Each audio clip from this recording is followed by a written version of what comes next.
दुसरं म्हणजे मुलांना छोट्या डब्यात काय द्यायचा प्रश्न असतो तेव्हा सुद्धा आपण हे देऊ शकतो. मुलं कोबी खायचा कंटाळा करतात कारण आपण तीच कोबीची भाजी त्यांना डब्यात किंवा घरी खायला देतोय. हाच कोबी जर आपण वेगळ्या पद्धतीने चटपटीत पदार्थ करून त्यांना खायला घातला तर मुलं आवडीने खातील. नमस्कार, आऊचा खाऊ या युट्यूब चॅनलवर मी मेधा तुमच्या सगळ्यांचं मनापासून स्वागत करते. आज मी तुम्हाला कोबीचा एक चटपटीत पदार्थ दाखवणार आहे, तो म्हणजे कोबीच्या वड्या. खास आऊची रेसिपी. चला तर रेसिपी बघूया. कोबीच्या वड्या करण्यासाठी मी कोबी असा किसून घेतलेला आहे. साधारण अर्धा किलो कोबी आहे, पण आपण हा कोबीचा किस वाटीने मोजून घेणार आहे म्हणजे बाकीचे पदार्थ आपल्याला घालायला सोपं पडतं. मी एक आमटीची वाटी घेतली आहे, त्या वाटीने आपण किस मोजून घेतोय. साधारणपणे 4 वाट्या एवढा आपला हा कोबीचा किस आहे. आता आपण ह्यात बाकीचे मसाले घालणार आहोत. सगळ्यात आधी 1 चमचा धने जिरे पूड, 1 चमचा हिंग, अर्धा चमचा हळद, 1 चमचा लाल तिखट, 2 हिरव्या मिरच्या बारीक चिरून तुम्ही मिक्सरला वाटून घातल्यात तरी चालतील, 1 चमचा मीठ. तिखटाचं प्रमाण तुमच्या आवडीनुसार तुम्ही कमी जास्त केलं तरी चालेल. 1 चमचा मी बडीशेप घातली, ती बडीशेप अख्खीच घालायची. बडीशेपेने खूप छान टेस्ट येते त्याला. साधारण अर्धा चमचा फक्त साखर घालणार आहोत. साखर अशासाठी की साखरेमुळे कोबीचा उघरटपणा जरा कमी होतो. साखर अगदी किंचित घालायची, गोड चव यायला नको. आणि थोडीशी कोथिंबीर.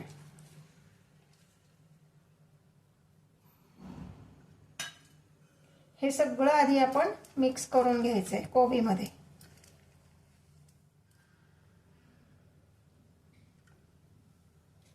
साधारण 1 वाटी एवढं डाळीचं पीठ घालायचंय.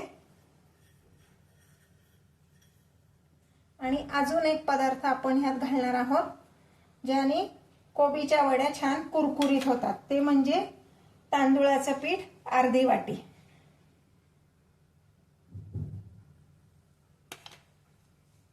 आता ह्यामध्ये थोडंसं आपण तेल घालणार आहोत. 1 चमचा तेल घालायचंय.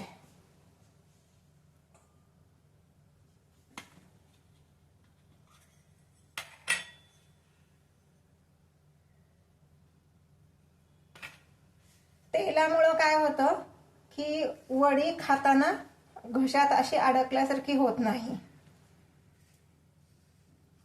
कोबीला ऑलरेडी पाणी सुटलेलं असतं, त्यामुळे हे पीठ भिजवताना पाणी वापरायची सहसा गरज पडत नाही. अगदीच वाटलं तर 1 चमचा पाणी आपण वापरणार आहोत. पण आधी कोबीला जे पाणी सुटले त्यामध्येच हे पीठ भिजवायचा आपण प्रयत्न करणार आहोत. कोबीला जे पाणी सुटलंय त्यात बरोबर पीठ भिजलं गेलंय. पाणी वापरायची तशी गरज पडत नाही. फक्त व्यवस्थित मळून घ्यायचंय. फार पण मळायचं नाही. तुम्ही जेवढं मळाल तेवढं कोबीला पाणी सुटेल आणि पीठ सैल होईल.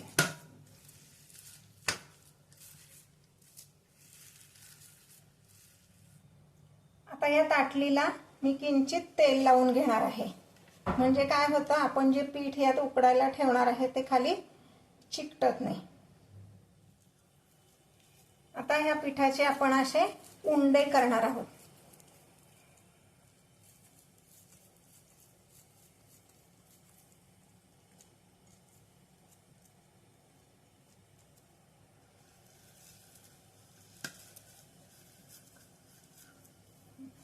आपण जे एकूण पीठ घेतलं त्याचे 2 उंडे मी केलेले.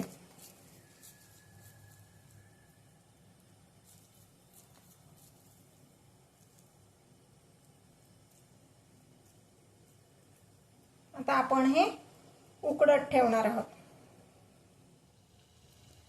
हे पाहता इथे गॅसवर मी एक पातेलं ठेवलेलं आहे, त्यामध्ये 3 ग्लास एवढं पाणी घातलंय. ते पाणी उकळून दिलं, त्यानंतर त्याच्यावर मी हे अशी चाळणी ठेवणार आहे आणि ह्या चाळणीमध्ये ही जी उंडे ठेवलेली चाळणी आहे, ताटली आहे, ही ठेवायची आणि त्याच्यावर झाकण ठेवायचंय. अर्ध्या तासासाठी आपण हे उकडून घेणार आहोत. बरोबर अर्ध्या तासाने बघायचंय. हे पहा, हे उंडे व्यवस्थित शिजून गार झालेले आहेत. आता ह्याच्या मी वड्या पाडून घेणार आहे आणि मग तळणार आहे. एका बाजूला मी कढईत तेल तापत ठेवलेले आहे. तेल तापेपर्यंत आपण ह्याच्या वड्या करून घेऊया. फार पातळ करायच्या नाहीत, नाही तर त्या करपतात.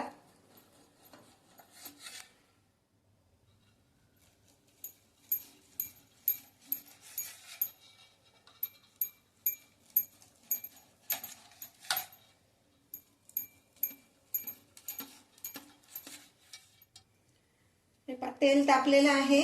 आपला मुख्य पदार्थ तळण्यापूर्वी त्यामध्ये एक चिंचेचं बुकुटूक किंवा आमसूल टाकायचं, म्हणजे मग तेलावर फेस येत नाही आणि तो पदार्थ पण अति तेलकट होत नाही. नंतर ते काढून घ्यायचंय.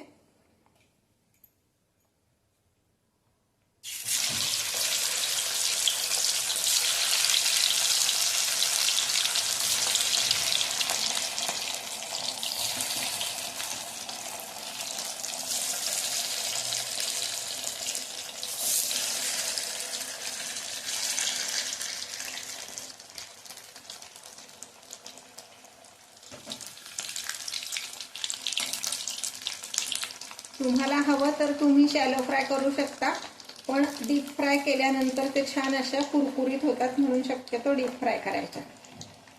आपण जेव्हा नैवेद्याचा स्वयंपाक करतो की नाही, तेव्हा बऱ्याचदा आपल्याला घोसावळ्याची भजी किंवा बटाट्याची भजी आपण करतो. पण जर तुम्ही ह्या वड्या केल्यात ना, तर जरा टिकण्याच्या दृष्टीने ह्या जास्ती छान असतात. आणि ह्यात काही आपण कांदा लसूण काहीच घातलेलं नाहीये, त्यामुळे नैवेद्याला सुद्धा चालतात. दुसरं म्हणजे मुलांना छोट्या डब्यात काय द्यायचा प्रश्न असतो, तेव्हा सुद्धा आपण हे देऊ शकतो.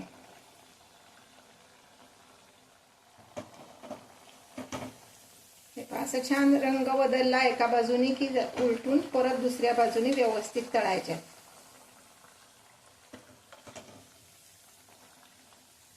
हे पहा, अशा छान तांबूस रंगावर तळून घ्यायचे आहेत. ह्या तळून झाल्यात. आता मी एका बाउलमध्ये ह्या काढून घेते. हे पहा, हे आपली कोथिंबीर वडी तयार आहे. कैरीच्या केचप बरोबर किंवा टोमॅटो केचप बरोबर तुम्ही हे सर्व करू शकता. कैरीचं केचप कसं करायचं त्याची रेसिपी ऑलरेडी चॅनलवर दिलेली आहे. आता हे आपण सर्व करणार आहोत. संध्याकाळचं इव्हिनिंग स्नॅक्स म्हणून सुद्धा तुम्ही हे सर्व करू शकता.